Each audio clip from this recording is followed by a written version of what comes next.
Bonjour à tous et puis bon retour sur l'émission Pourquoi Padrer.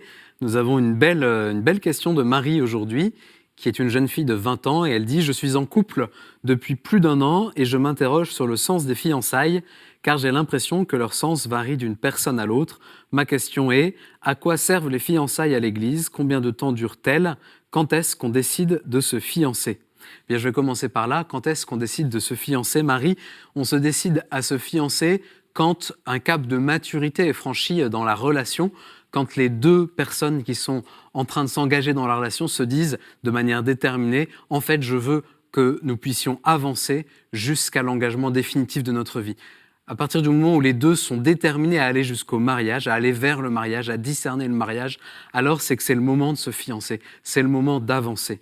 Alors combien de temps durent les fiançailles? Les fiançailles, c'est un contrat à durée déterminée. Le vrai CDI, c'est le mariage qui commence le jour du mariage. Les fiançailles, c'est l'entraînement au marathon. Puis le mariage, avec le mariage, commence le vrai marathon. Voilà, donc les fiançailles, je ne peux pas vous dire combien de temps elles doivent durer, mais en tout cas, elles ne doivent pas durer un temps indéterminé. Quand on se fiance, c'est qu'on sait à quel moment à peu près ou à quel horizon on va se marier. Et puis, qu'est-ce qu'on fait pendant les fiançailles qui sont ensuite une bénédiction qu'on reçoit pendant une petite célébration à la suite d'une messe ou bien à la maison, une bénédiction que le Seigneur donne pour encourager ce cheminement? Eh bien, à quoi servent les fiançailles? Qu'est-ce qu'on fait pendant ce temps-là? C'est vraiment le temps où on se prépare pour se marier. Et en fait, c'est une préparation qui n'est pas juste matérielle, évidemment, de comment on va organiser le jour J. C'est tout ce temps où, avec un prêtre, avec d'autres couples, au sein d'une paroisse, on va être accompagné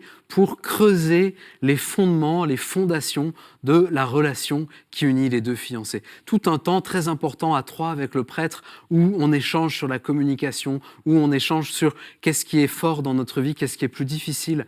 Et avec l'aide du prêtre et puis avec l'aide des autres couples qui vous accompagnent et qui cheminent avec vous, tout d'un coup, on se pose des questions que dans la vie quotidienne, on n'a pas forcément le temps de se poser parce que on est pris dans le train-train du quotidien, tandis que là, voilà, pendant tout le temps de ce CDD des fiançailles, voilà que devant vous, voilà plein de rendez-vous, plein de jalons pour avancer. Et moi, je vois tous les couples que j'accompagne, finalement, sur ce temps de leur fiançailles, il y a comme une dynamique qui se met en route, comme une accélération, un approfondissement de leur vie de tous les jours, mais avec quelque chose comme de nouveau qui est là, qui est lié au fait qu'on avance vers un objectif. Et je vois des couples qui étaient parfois ensemble depuis de nombreuses années, qui tout d'un coup changent, se mettent en mouvement.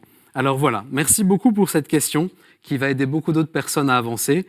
Chère Marie, envoyez-nous d'autres questions sur l'email pourquoipadrer@ktotv.com ou bien sur les réseaux sociaux avec le hashtag pourquoipadrer. Et puis retrouvez cette vidéo, d'autres vidéos sur ktotv.com. Merci beaucoup et à bientôt.